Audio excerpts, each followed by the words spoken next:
talán genetikailag, meg így belénk van kódolva az, hogy a család az egy mennyire működő dolog. A családban nem csak, hogy ezt az összetartásérzést tudod megélni, meg azt, hogy valaminek a része vagy. Vajon akiknek nem rossz családokból, de mondjuk kiürült, beszélgetéshiányos, családi rituálé hiányos, tehát nem együtt esznek, nem együtt vannak, inkább csak pihenni akarnak, hogy mindenki nézze a saját kütyüjét és hagyja békén a másikat. Valóban most már tényleg nem az, hogy nem divat, hanem nagyon-nagyon ritka az, hogyha valakire bármilyen bárkit testi fenyítés érjen. Van-e köztetek olyan beszélgetés, ahol ezt a fajta szülő ellenes időszakot is lehet puhítani?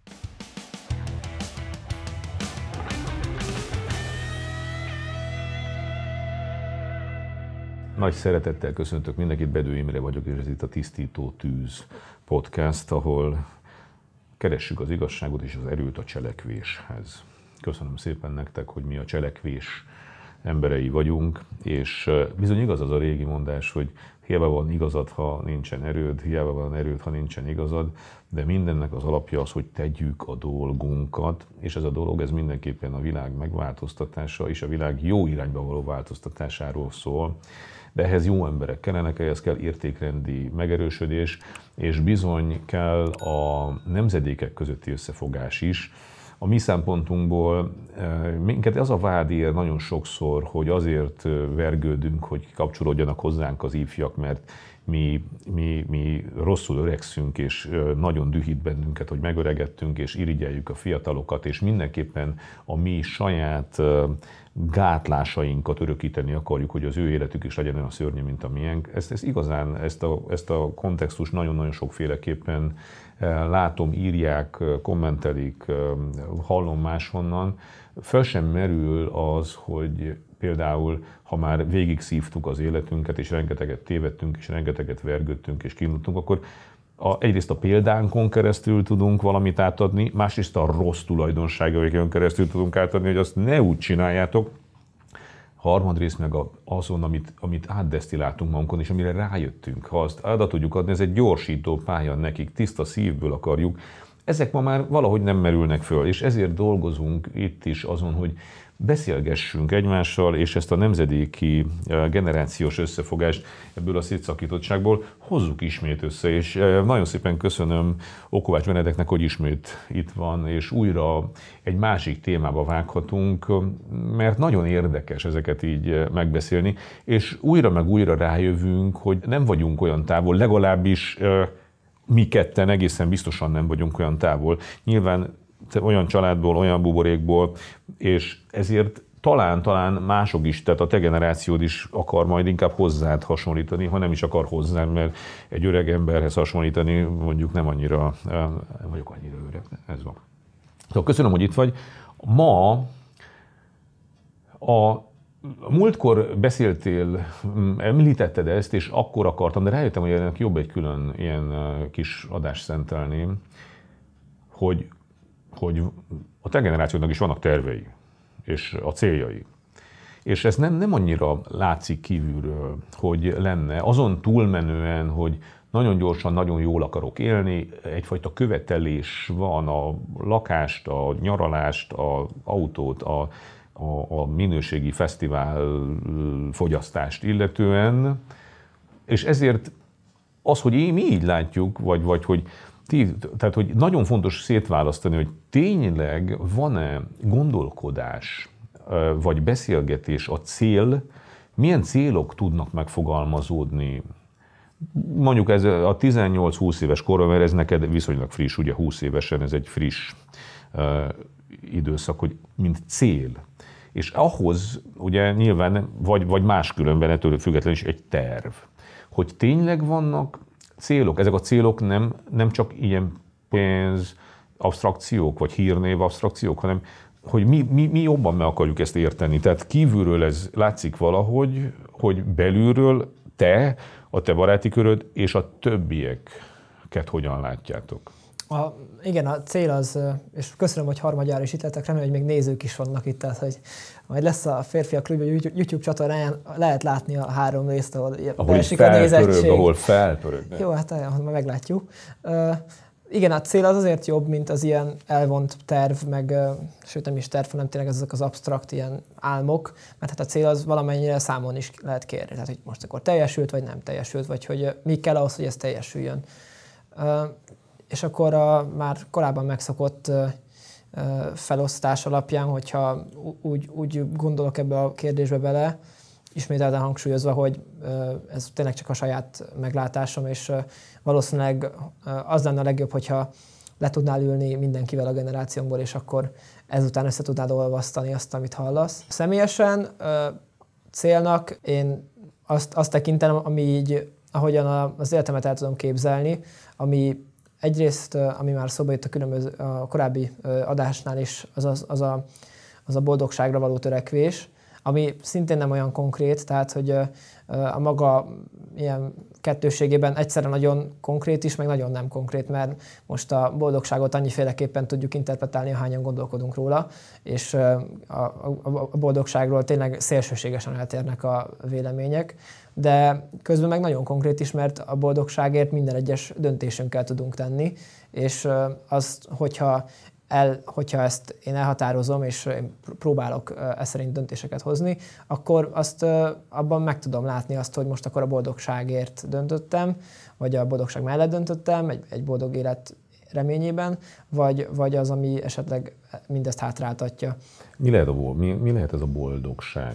Ezen nagyon előreláttam, már gondolkodtam az elmúlt napokban. Nem tudtam, hogy szóba fog jönni, de megkérdeztem több embert is arról, hogy mi az a boldogság. Hogyha ugye a harmónia az, amit sokan ezzel azonosítanak, hogy valamilyen fajta olyan együttállás, amiben éppen jó arányokban van jelen minden. Tehát személyesen én valami olyasminek tudnám definiálni, hogy egy ilyen biztos felszabadultság, biztos öröm. Tehát a biztos alatt azt értem, hogy ennek van egy ilyen erősebb oldala, és ami igényel dolgokat, ami megkövetel dolgokat. Így van. Tehát ami mögött tényleg munka van, meg elhatározás, meg elköteleződés, de közben meg benne van valóban annak az érzése, az a felszabadultság érzés, ami meg erőt ad a sok nehézséghez, ami adott esetben előfordul. Én ezt így tudnám leírni, tehát személyesen például én nem, tőlem ugye mindig kérdezik, ez az egyetemistáknak szerintem egy ilyen közös sújtása, hogy mindig kérdezik, hogy és akkor mi leszel? És akkor van akinél ez, amikor belép az egyetemre, akkor olyan, hogy nem tudom, közigazgatási államtitkár leszek, és akkor úgy lép be az egyetemre, hogy hoppá, lépjünk hátra, itt egy közigazgatási államtitkár sarj sétál, és akkor nagyon, nagyon elkötelezett. De én azt látom egyébként, hogy amennyire konkrét tervekkel érkezünk nagyon sokan, ezek így kicsit természetes módon is, és ez nagyon jó, hogy így van, ezek kicsit leépülnek, tehát hogy szembesülünk azzal, hogy mi minden szükséges a korábban nagyon egyszerűnek vélt célokhoz, és hogy egyáltalán akarjuk-e azokat. Szóval én ezt mindig onnan fogom fel, hogy én megélhetést szeretnék biztosítani, meg egy tisztességes hivatást, amiben tényleg ki tudok bontakozni, azt megtalálni, és egyébként pedig a boldogságomat én abszolút családban képzelem el, tehát hogy a családot tenném a legelső helyre, hogyha mondanom kéne valamit, hogy mindennek legyen értelme, mert most megépítettem én a legszebb karriert, ami a világon van, de mire megyek én vele? Hát meg fogok halni, és akkor mi lesz? Semmi nem lesz. Tehát, hogy lesz egy szép karrier, meg mondjuk egy Wikipédia oldal. Hát nem tudom, hogy erre rá kell szánni egy életet feltétlenül. Tehát valahogyan azt érzem, hogy erről keveset beszélünk, hogy a rossz oldaláról fogjuk meg a dolgot, hogy mindenki a titulusokat keresi, hogy mit írnak a névbuborékba, amikor nyilatkozik, és meg hogy mi kerüljön oda. Hát igazából nem az lesz a fontos utána, hanem hogy mondjuk a gyerekeid hogyan fognak rád emlékezni, és hogy a gyerekeiden keresztül mit tudsz hátrahagyni. Itt ugye a lábnyomokról már beszéltünk, hogy hogyan érnek egybe. Szóval szerintem ezek az igazi célok, és Nem tudom, hogy a generáció erről hogyan gondolkodik széles rétegekben, de azt például látom, az örömteli, és ebben sok barátommal is mindig így együtt nevettünk, meg együtt éljük át ennek az örömét, hogy nagyon sokan akarnak apák lenni, hogy csomó olyan videó van, hogy egy apuka a kislányával van, és alatta pedig kommentek 10 000-ei, hogy ő a legboldogabb ember a világon, és hogy ő a leggazdagabb ember a világon, mert hogy ott van a gyerekével. És ezek csak kommentek, ezek nem tudom, hogy mennyire mélyből jönnek, meg hogy ezek agregálják is egy kicsit magukat, de az biztos, hogy azt mutatják, hogy azért erre van igénye az embereknek, és ez biztos, hogy lányokkal is megvan, tehát ennél szebb dolgot nehéz elképzelni, és nincs is. Szóval közben azt próbálom mondani ezzel, hogy szerintem nem vagyok egyedül. Azért érdekes, amit mondasz, mert ugye nagyjából kétféle lehetne választani ezt, többféle szempontból is. Tehát van ez a célok, nagyon-nagyon sok fiatalnál azt figyelem meg, hogy amikor ez felmerül, akkor lehet, hogy a hátsó agyának, a hátsó kis részének, a hátsó falánál ott van ez a családkérdés, de valójában leszárították ezt az egész célállítást erre a szakmai, mi akarsz lenni, akár mérnök, orvos, aztán azon belül nagyfőnök és nem tudom, pénz. Ez egy eleve rosszul feltett kérdés, mert most nem magadért leszel orvos, tehát hogy szerintem én ezzel egyáltalán nem tudok egyetérteni, őszintén szóval, és nem is azért, csak most, hogy valamiben határozottabbat is mondjak, hogy ez a teljes karrier magadért, ebben nem látom egyszerűen a logikát. Tehát az ambíció az egy nagyon jó dolog, tényleg bárki ambicionált bármit, és akiről nem hiszik el, hogy lehet belőle bármi, az csomószor megmutatja, hogy de basszus, hogyha oda teszi magát, akkor lehet. De közben meg emögött kell egy szándék, amiért csinálod. Hát nem tud utána megmagyarázni magadnak, és nagyon sok példát tudnánk mondani, szerintem akár a közéletből is, hogy mennyire ártalmas az, amikor nagyon sok ambíció van, de közben pedig nincs mögötte a cél, amiért ezt így van. Tehát utána derülnek ki nekem ezek a dolgok, hogy mennyire tévútra kerülhet valaki, akinek tényleg a legalapabb kérdésre nincsen válasza, és ezért én azt mondanám, hogy logikusan, hogyha az alapoktól építjük a házat, úgy könnyebb, akkor utána az alapkérdést kell először tisztázni, és akkor utána az meg már úgy is alakul majd. Tehát a munkaerőpiacnak nagy igénye van a képzett emberekre, munkaerő azért az felszívja azt az embert, aki nem zárkózik el teljesen, és ezzel nem azt mondom, hogy fel kell adni itt mindenfajta karrier céllal, mert nagyon szép dolgokat lehet csinálni, meg az is jó, hogyha az egyéniségedet valamire tudod fordítani, de aki ezt a sorrendet felcseréli, szerintem az hosszú távon lesz, hogy hibát követel. És nem tudom, hogy hibát követel, mert majd ezt meglátjuk hosszú távon, de én ezt most így érzem. Visszatérnék,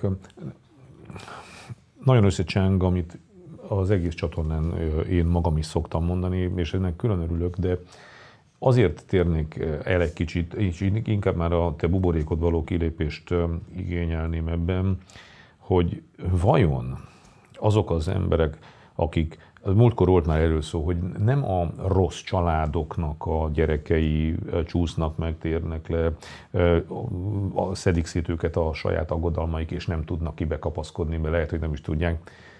Vajon akiknek nem rossz családokból, de mondjuk kiürült, beszélgetés hiányos, családi rituálé hiányos, tehát nem együtt esznek, nem együtt vannak, inkább csak pihenni akarnak, hogy mindenki nézze a saját kütyüjét és hagyja békén a másikat.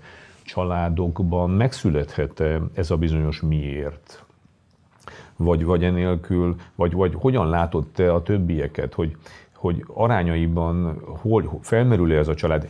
Beszéltek-e arról, hogy jó lenne, vagy ez mindenkinek egy ilyen látens dolog, és amiről beszéltek, az inkább a szakmai dolog, vagy... Most igen, a család az szerintem azért nehéz róla beszélgetni általában, nagy általánosságban, mert hogy az ugye már azt feltételezi, hogy akkor már megvan a feleséged, és akkor tehát az egy ilyen több lépcsőfokkal odébb lévő dolog, és akkor mindenki ezt ilyen távolinak érzi, és akkor azzal még ráérünk.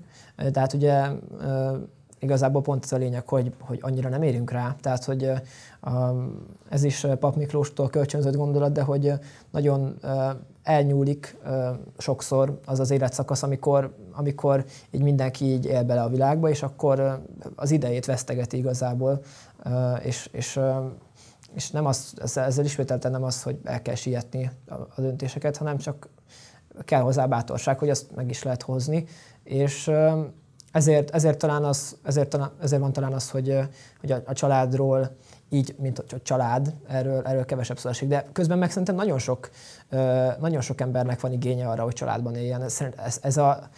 Valahogyan ez, ha nem is a családjainkból csupán, hanem talán genetikailag, meg így belénk van kódolva az, hogy a család az egy mennyire működő dolog. A családban nem csak, hogy ezt az összetartásérzést tudod megélni, meg azt, hogy valaminek a része vagy, a szövetnek a része vagy, hanem azt is, hogy ez egy praktikus dolog, tehát hogy ennek funkciója van, és hogy ez megint egy gyorsítópálya.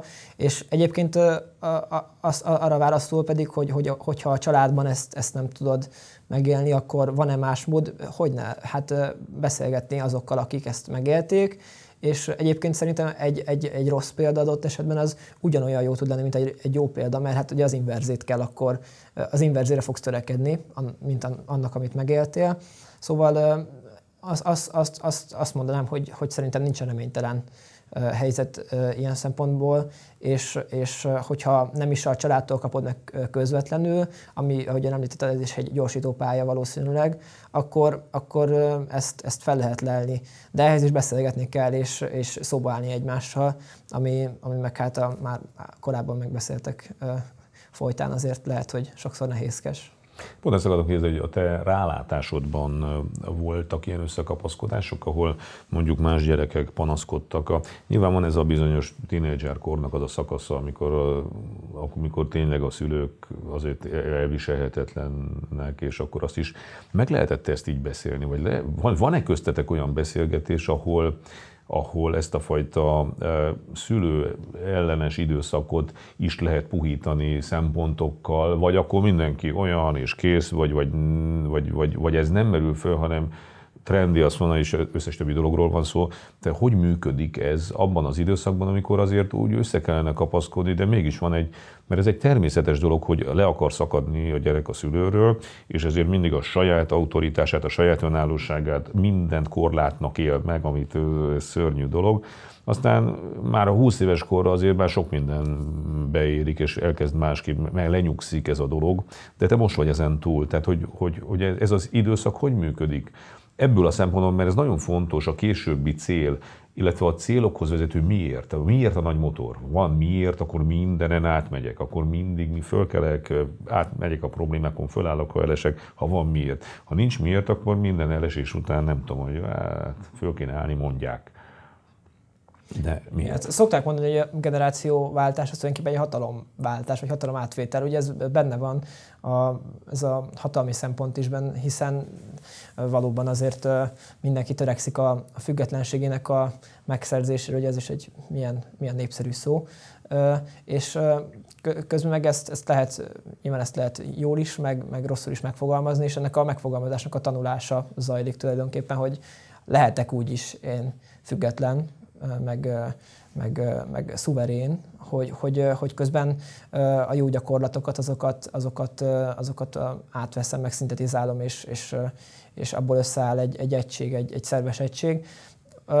Ami még eszembe jut, hogy igen, valóban van egy olyan korszak szerintem is, amikor így a szülőkre sokszor neheztelünk, de olyat én nem éltem meg, lehet, hogy megint különleges, vagy különlegeset, most nem feltétlenül pozitív értelemben értem, lehet, hogy mi egy ilyen fura csapat voltunk, amikor fiatalabbak voltunk.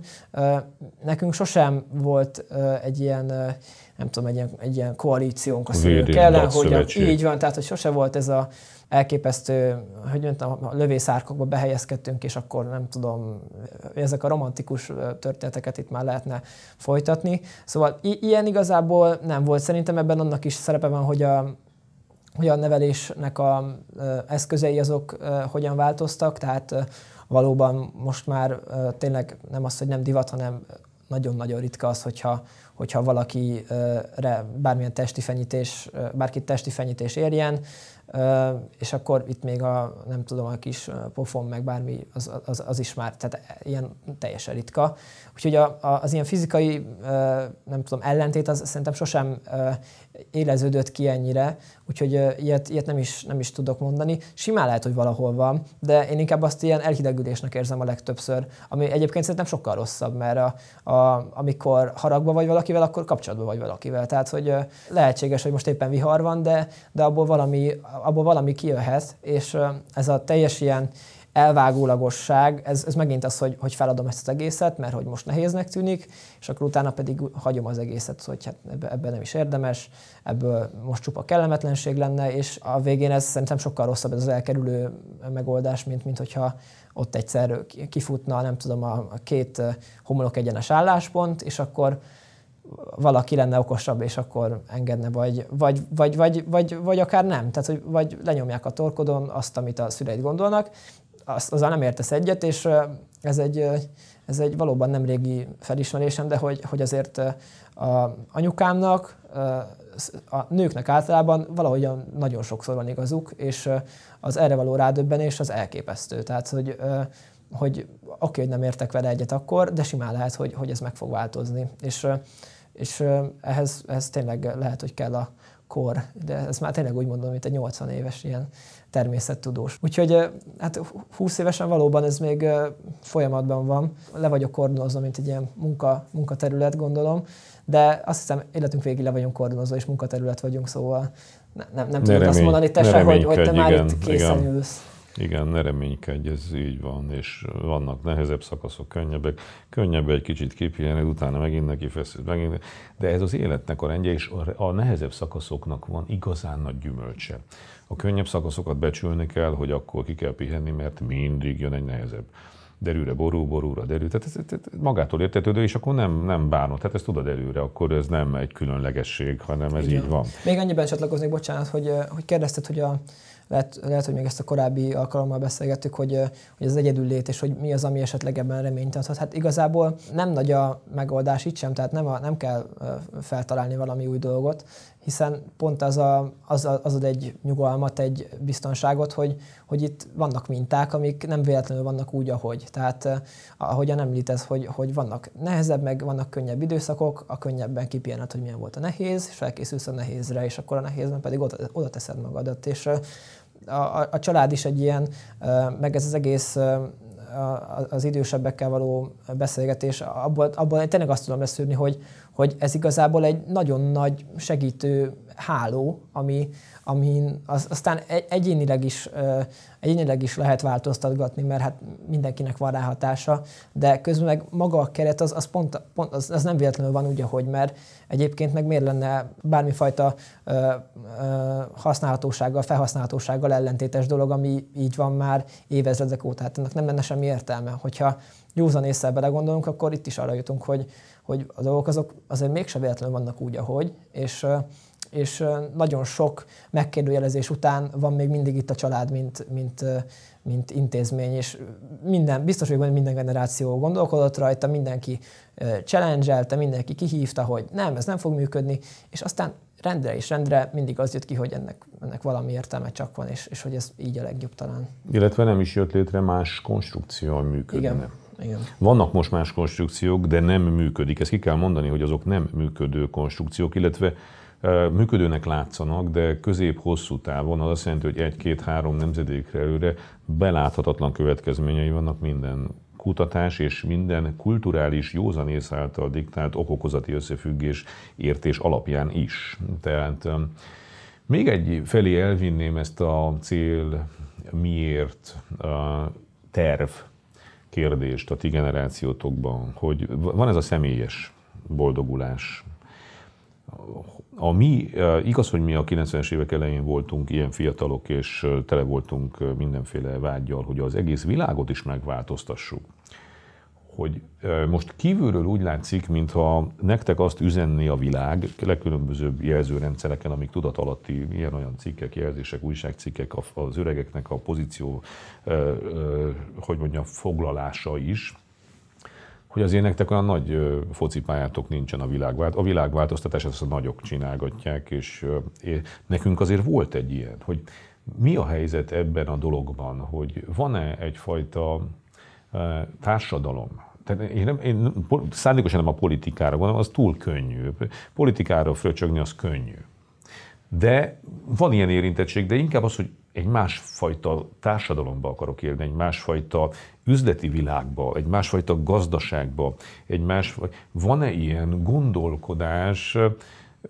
Most nem rólad, meg úgy tippelem, hogy neked esetleg lehet, de úgy általában mit látsz a többieken, vagy nálatok is?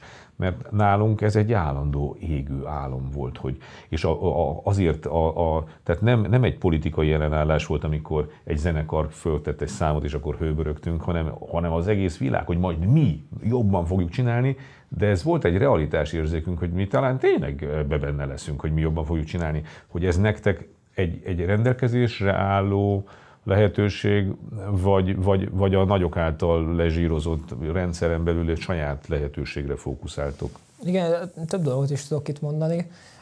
Valójában ugye az a mondás járja mostanában, ugye, hogy ez a jólét, ami most van, hogy ennél sokkal jobban már nem fogunk élni. Tehát, hogy ennél lehet, hogy kicsit inkább rosszabb lesz, és mindig akkor vannak a gondok, amikor kicsit rosszabb lesz, és nem az, hogy hirtelen lesz nagyon rossz. És a fenntartás az valóban nem egy olyan hívogató életpálya, mint hogy az, hogy most én itt kiforgatom a világot a sarkaiból, és nem rosszul értem ezt, hanem hogy ide építek valamit, ami aztán majd milyen jó lesz az utánunk jövőknek. A fenntartása ennek, ami létrejött, az talán kevésbé hívogató. Szerintem ezt nehezebb eladni, hogyha belegondolsz. Tehát egy ilyen klasszikus, nem tudom, Petőfinek mondjuk, hogyha azt mondod, hogy tarts fent, ami van, az nem tudom. Tehát az úgy nem annyira kézenfekvő, és ezért én abszolút meg tudom azt érteni, aki annyira nem is forgatja a fejét a társadalom, meg a közirányába. Én nekem a beállítódásom az egyébként pont az, hogyha nem a közért, akkor igazából miért? Tehát, hogy egy cégben ott ülni, és ezzel nem lennézve senkit, aki ezt csinálja, csak hogy én nekem erre nem áll rá a fejem egyáltalán. Szóval valóban a fontos dolgok azok így társadalmi szinten jelennek meg. A politika csak egy része annak, ami a társadalmat formálja, és tényleg a gazdaságtól, az erkölcsöktől, mindentől fogva a hosszú távon, amilyen a társadalom lesz, az mindegyiknek az eredménye. A politika az csak talán egy szelet ennek, vagy egy forrása. És a társadalomban egyébként ott látok szándékokat a társadalomnak a formálására a környezetemben. Nem tudom, hogy erről mennyire tudok beszélni, nem akarom nagyon belerángatni ezt a közösséget ilyen kérdésbe, de én egy fél éve ismertem meg az MKK-t, ez a Műegyetemi Katolikusok Közössége. Nem tudom, hogy ismerősen csenge. Ebben több százan vannak benne, és én egyébként a barátnőm révén ismerhettem meg, és minden héten több százan összejövünk, és van egy lelki töltetű közös esemény, utána arról beszélgetés van kis csoportokban, teljesen össze-vissza sokszor a felosztás, utána egy közös evés, és utána pedig közös éneklés, vagy közös szentségimádás. És ez minden héten itt van Budapesten, több százan vesznek rajta részt, és úgy érzem, hogy senki nem tud róla például. És amikor én erről meséltem a szüleimnek, akkor teljesen felragyogtak, hogy basszus, van ilyen is. És több száz emberről beszélünk, és egy rendkívül összetartó közösségről, emberekről, akiket a hitük az például összetart. Ezzel csak azt mondom, hogy nagyon sok dolog tényleg radar alatt van, és jó dolgok is a radar alatt vannak. Nagyon sok dolog van, ami nem jó, és úgy nem tudnak róla az idősebbek, de közben vannak itt csírák, és szerintem ez nagyon sok reményt tud adni. Nekem is nagyon sok reményt ad. Most például múlt héten volt egy nagyon jó beszélgetés, éjszaka beszélgettünk itt különféle dolgokról, pont ilyenekről, amiket most kérdezel, hogy igazából mi lesz velünk, hogy aztán utánunk mi lesz, és én pont az alapján is érzem úgy, hogy itt nincsen elveszve minden remény, meg hogy alakul majd ez szépen, és igazából sokszor ezek rajtunk kívülálló dolgok, amik ezeket meghatározzák. Tehát van végül is egy kegyelem, ami ezt az egészet segíti, és aminek az erejét nem is tudjuk talán felmérni. Szóval itt most ez a reménykeltő része a módokában. Nem, abszolút. Ugye mindig csodálkoztam, amikor mondtad, hogy te nem vagy az a generáció temető vagy elásó ember.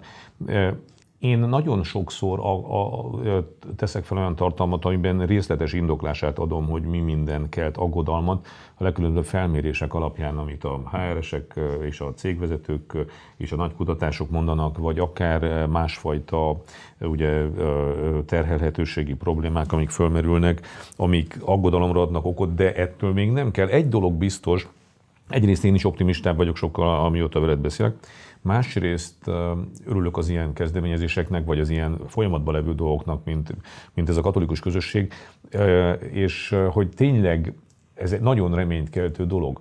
De azt látom, hogy ami talán nektek egy feladat, hogy arányaiban, amit te pontosan jól megfogalmaztál, hogy ott vannak több százan, és mégis úgy érzed, hogy nem tud róla senki. Tehát ezek cseppek a tengerbe. Ez az egész csatorna nagyon sok követővel is csepp a tengerbe. Nekünk az a dolgunk valószínűleg, hogy ezekben a gondolkodásokban magában az értékrendünk varázslatosságának, vagy az életedre való pozitív hatásának a bűvkörébe arányaiban több embert kell bevonni a mi generációnkba is, tehát hihetetlen sokan vannak, akik ezeket elutasítják, és egy teljesen más világot élnek. Ugyanúgy, tehát, mert hogy kevesen, mi mindig bele leszünk abba a körbe, most már mondhatom így, hogy mi, akik az a mag, csak régen ez a fajta hozzáállás 70% volt az embereknek, aztán 60 lett, és hogyha most már csak 30, igaziból, mert nem azt jelenti, hogy ki hová szavaz, hanem hogy igazi értékrendi, mert van azért nagyon föllazult értékrendi is, aki azt gondolja, hogy olyan. Igen, tehát az arányokat kell javítanunk, tehát ez a dolgunk. És itt még egy olyan dologra hívnám fel a figyelmet, hogy szerintem ez a leghatásosabban az egyéni szinten történik, tehát hogy váljunk olyan emberekké, akiket esetleg megkérdeznek, hogy basszus, hogy ez így hogy van, hogy állt össze, hogy van egy ilyen szép családod, hogy ez hogyan van. És tehát az egyéni példa az, ami szerintem nagyon ragadós, és ami az igazán értékes, mert ugye a másik vonal, ami most nagyon divatos, hogy mindenki legyen influencer, és akkor nem tudom, itt alapítsunk 170 Facebook oldalt, és akkor szórjuk ugyanazt. Tehát ennek is biztosan van felülete, ez viszont úgy érzem, hogy az egyéni életvitellel, és azzal, hogyha valóban nem képmutató módon csinálod ezt, akkor azzal nagyon, nagyon sokra lehet vinni, és valódi változást lehet elérni embereknek az életében. És ebben egyébként nagy hiba, és erről is érdemes beszélni azért, hogy minden egyes olyan ballépés, olyan elkövetett hűtlenség ezekhez a általunk most megfogalmazott ideákhoz, az óriási károkat okoz, mert utána hiénaként ugrik rá sokkal több ember, aki aztán ezt az egészet a fejedre olvassa. És a lényegről nem esik majd megint szó, tehát ez egy hatalmas intőjel az önmérsékletre minden egyes nap, minden generációnak szerintem, hogy ezek nem csak kimondva hangoznak szépen, hanem ezek úgy szépek, hogyha ezt szerint is próbálunk élni, és hát nyilván senki nem tökéletes, mindenki hibázik, de valójában azon nagyon sok múlik, hogy mennyi a hitelességnek a jelenléte mindebben, mert anélkül aztán az egész egy ilyen kiüresített dolog lesz, és annak igazából megkülönböztetni se lehet egy ilyen engedd el magad gondolattól, mert hogyha nincs benne kötőerő, nincs benne normativitás, ahogy ezt a jogászok mondják, akkor nincs értelme az egésznek. Nagyon szépen köszönöm, ez pontosan így van, nem is akarok hozzátenni semmit. Nagyon örülök ezeknek a beszélgetéseknek. Az a tervem, hogy például folytathatnánk ezt majd egy következő 2-3 alkalmat, ha beterveznénk, akkor én szívesen beszélnék egyszer külön a fiúkról, egyszer külön a lányokról. Fiúként a lányokról? Igen, akár, de igen. És egyszer külön a párkapcsolati, párkeresési lehetőségekről. Ezek nagyon-nagyon komoly kérdések. Csak tényleg, hogy beszélgessünk azokkal, akik ebben benne vannak, hogy ezek, mert most élted túl ezt a 16-20-at, ugye, és akkor ez a fiúk kérdése, meg rálátsz egy csomóra, a lányoknak az általános ugye, viselkedésére, elvárásai, ezek érdekes témák lehetnek, akár azért is, hogyha mi beszélünk erről, hogy inspiráljunk embereket, vagy elgondolkodtassunk, vagy mutassuk valami olyat, ami esetleg vonzó lehet, vagy ki tudja, mi jön ki ebből. Nagyon szépen köszönöm, hogy itt voltál, és nagyon szépen köszönöm a nézőknek is, és köszönöm, hogy valóban tudtunk igazi lelki utazást tenni, nekem ez volt. Aki nem tette volna, az iratkozzon fel a csatornára, azért vagyok így lelassulva, mert olyan jó volt ez az egész. Úgyhogy felpörgetve is a kommentek és a lájkok és azok az algoritmus etetik, úgyhogy ha ezt is tudjátok tenni, az sokat segít. És köszönöm, hogy itt voltál, köszönöm, hogy itt voltak, és itt voltatok, és hajrá együtt!